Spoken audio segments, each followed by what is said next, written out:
Kitco Mining's special coverage of the Precious Metals Summit is brought to you by New Core Gold. Did we just witness the deal of the year? Hello and welcome to Kitco Mining's coverage at the 2025 Precious Metals Summit from Beaver Creek, Colorado with me, Paul Harris. Joining me to tell me all about it is Ryan King, EVP of Capital Markets at Equinox Gold. Ryan, welcome back to Kitco. Well, great to be here, Paul. It's always a pleasure and look forward to the discussion. Well, congratulations on closing the transaction of Calibre Mining.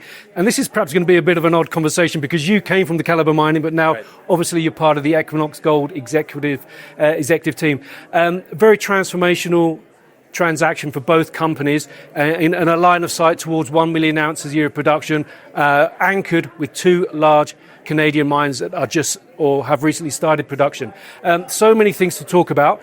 The deal was announced at the BMO Metals and Mining Conference in February this year. And when we met there, you said that the transaction was initiated by Calibre, by the Calibre team. The logic being that buying the healthy and prosperous Calibre would be a great shot in the arm for the ailing performance of Equinox Gold. That's certainly been the case. Equinox stock is up more than 50% since completion of the transaction. You as EVP, Darren Hall as CEO. So it looks perhaps more of a reverse takeover than a takeover. What are your thoughts on that? Oh, interesting analysis, Paul, as always. No, but look, I mean, when you bring these two groups of assets and companies together, what we saw going through this transaction after announcement was there was shareholders questioning the deal. There was some confrontation out of the deal. There was some disappointed shareholders. And, you know, if I look back in my career, anytime that happens, it typically means you've got a really good deal on your hands. It took some convincing, but you're right. We're up, since July 1, we're up a little over 55%.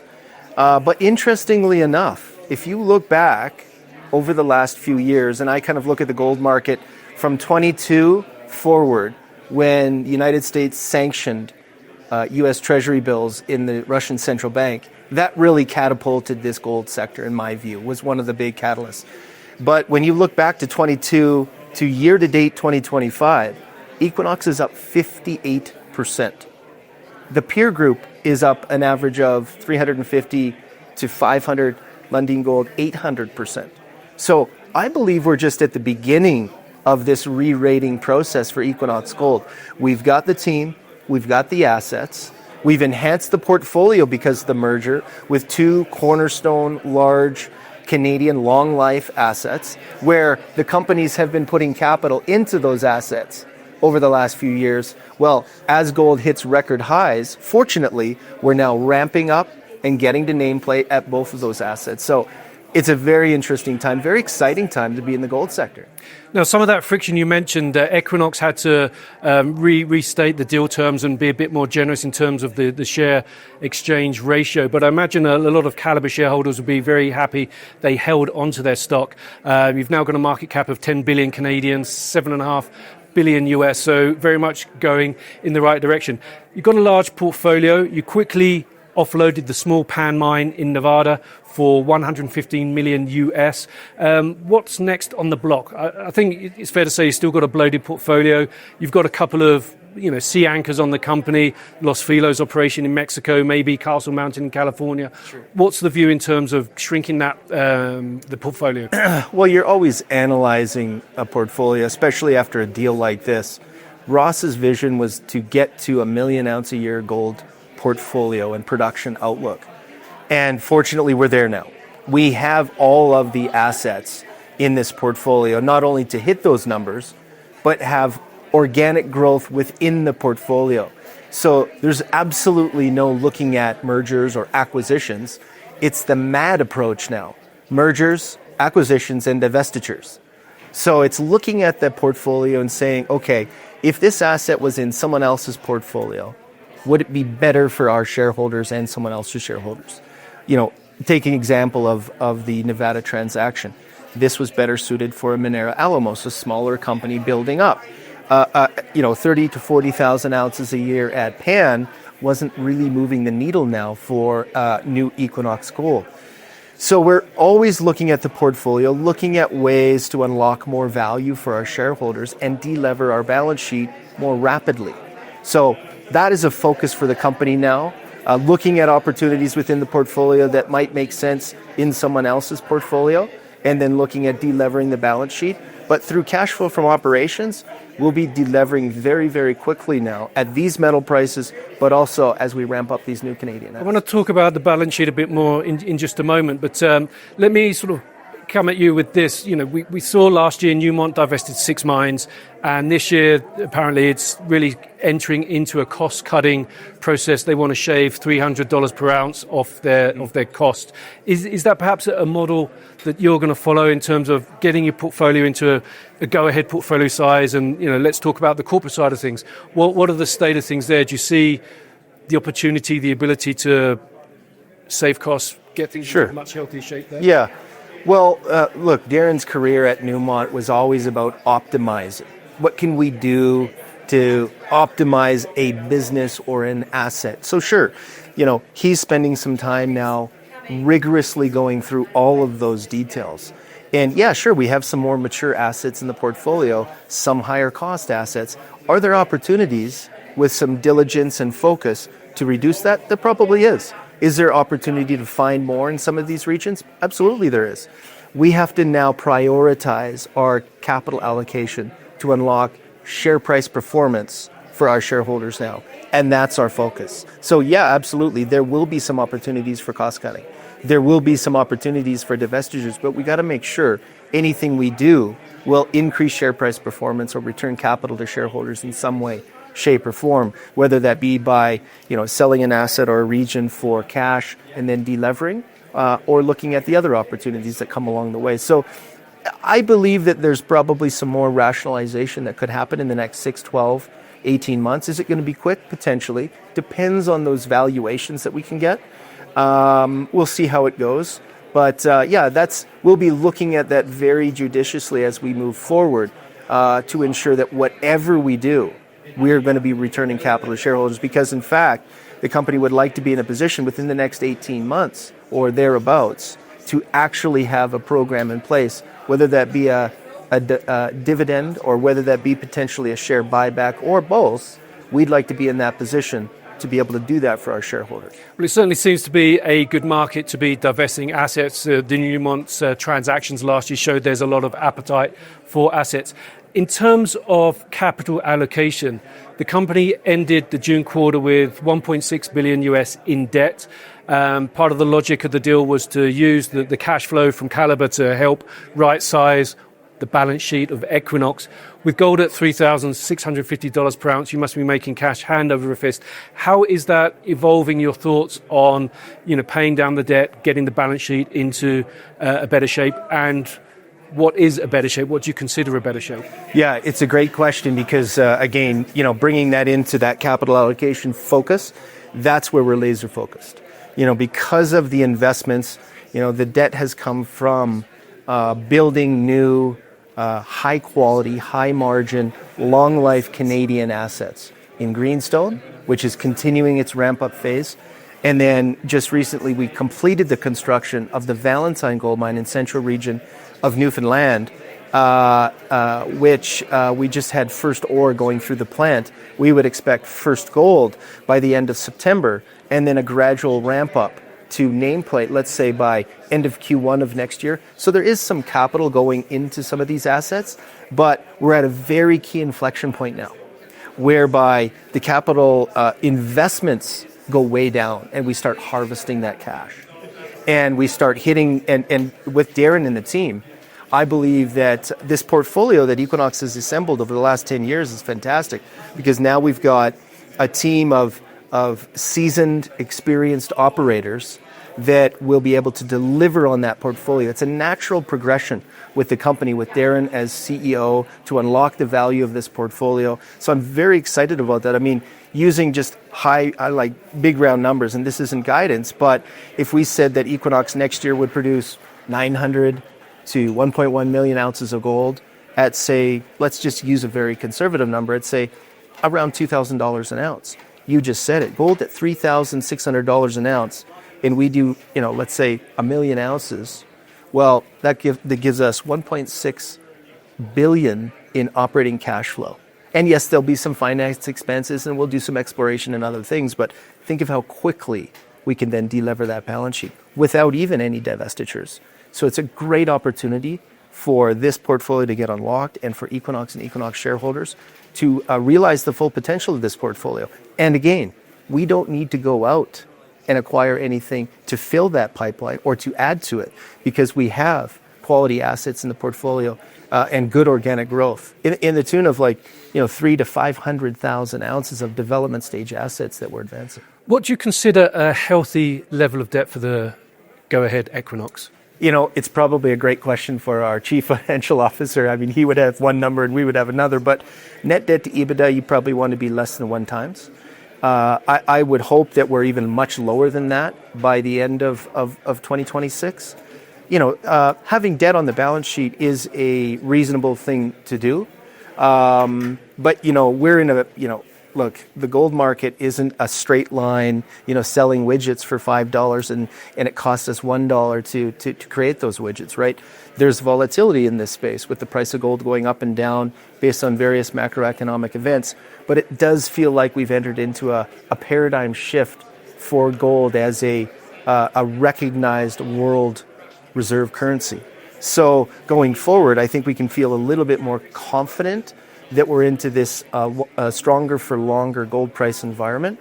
And so no, I mean, I think anything, much less than 1 times net debt to EBITDA is a reasonable place to be. And I would expect that, we could be much lower than that by the end of 26. But, as we advance organic growth within the portfolio, we look at a Castle Mountain that we would anticipate to have a record of decision by the end of 2026.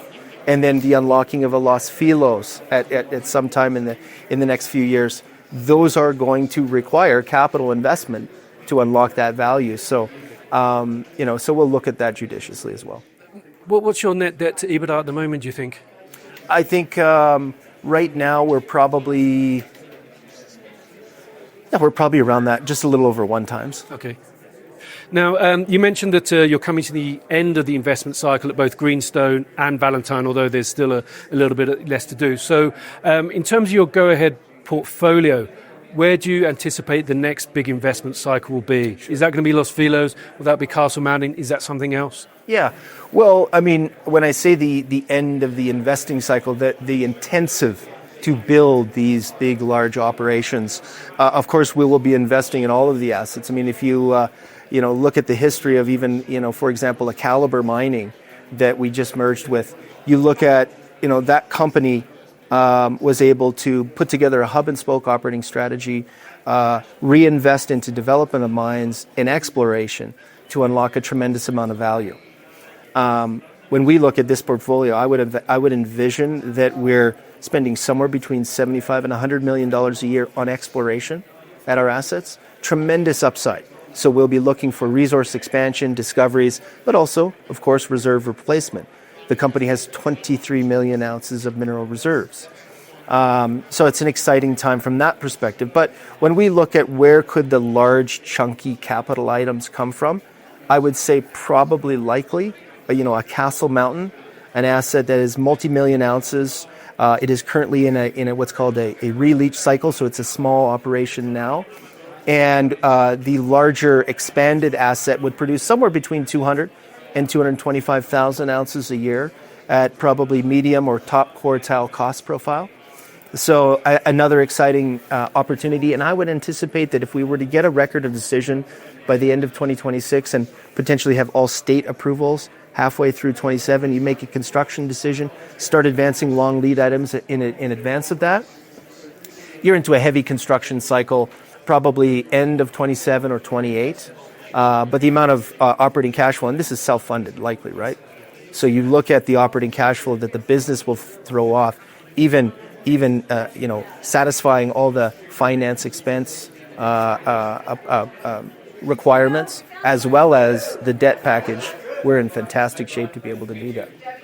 The company, Calibre Mining, deployed very successfully the hub and spoke methodology in Nicaragua. Do you see the opportunity perhaps to deploy that at other operations in the portfolio? I'm sure there will be in time as we look through and see what the opportunities lie and what exploration discovers for us, where the expansions lie. And no doubt, you might see other types of opportunities, operating strategies.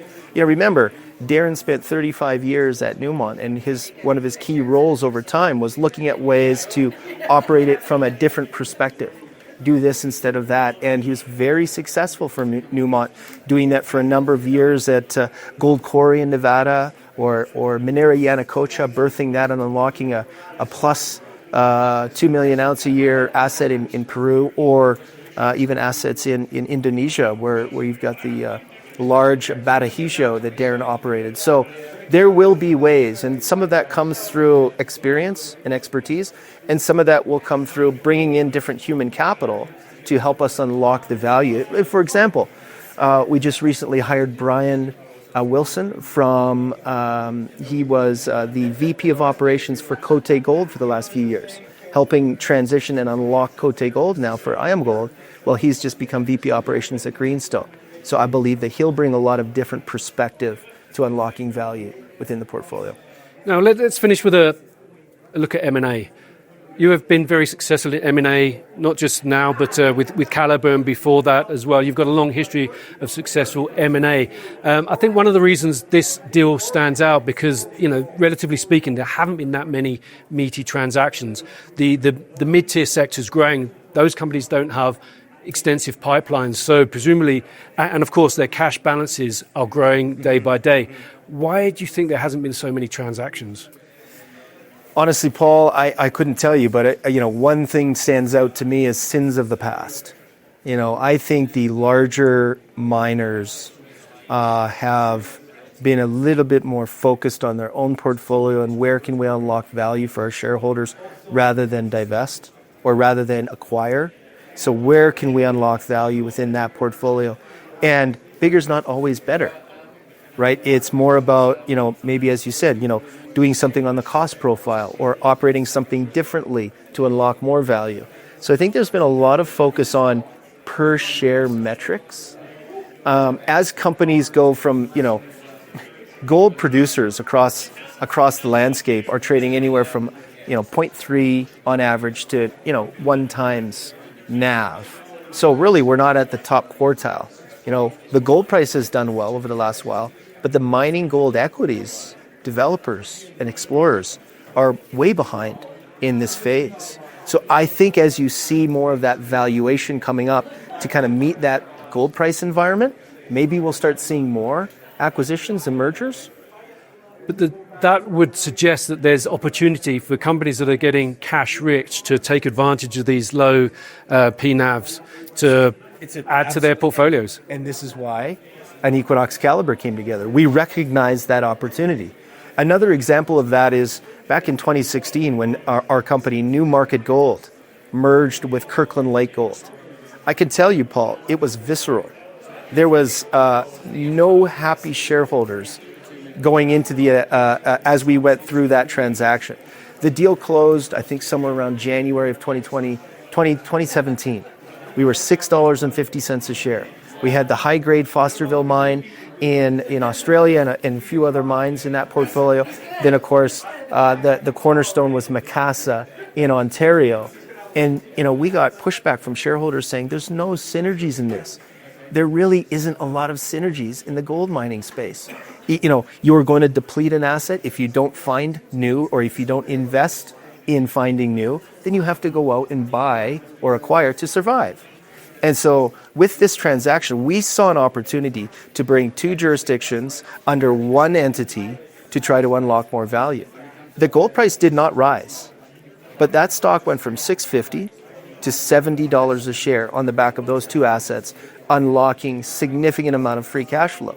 Now, I'm not saying that Equinox and Calibre will be the same situation, but it's the same group of entrepreneurs that have been very successful in their careers, Ross Beatty, Doug Forrester, Blaine Johnson, that have done these types of deals that have unlocked tremendous value for shareholders. So that's why, exactly to your point, we said, well, there's a lot of good value out there, but why not partner up with another producer that is trading at that 0.3, 0.4 times NAV? So now we have that portfolio. I think today, Equinox Gold trades at 0.7 price to NAV versus, our peer group, an average that's trading at 1 to 1.1, and the top quartile that's trading at 1.5. We have the portfolio and the team to be a top quartile value gold producer now. Okay, wrapping up, Ryan, let's talk about what are going to be some of the catalysts over the next 12 to 18 months for people to watch out for from Equinox. So obviously, critically, as we've talked about, it's the continued progression and ramp up at Greenstone. We've got a great team in place now to unlock that value. We do anticipate, Greenstone going forward is going to be a 275 to 325,000 ounce a year production profile in Canada, long life. Couple that with Valentine. Valentine has had first ore go through the plant, so a next catalyst would be first gold pour, and then that continued ramp up as well. Paul, there's going to be hurdles and challenges along the way, but based on the team we have there as well, with good commissioning experience, I believe that will be an effective ramp up. And then you look at the combined assets. 2026 should be a fruitful year for us because we've got approximately 450 to 500 from a combined Canadian asset base. What is that worth? A tremendous amount of value for shareholders. And then on top of that, I think we're going to be in a position to have some success through the drill bit.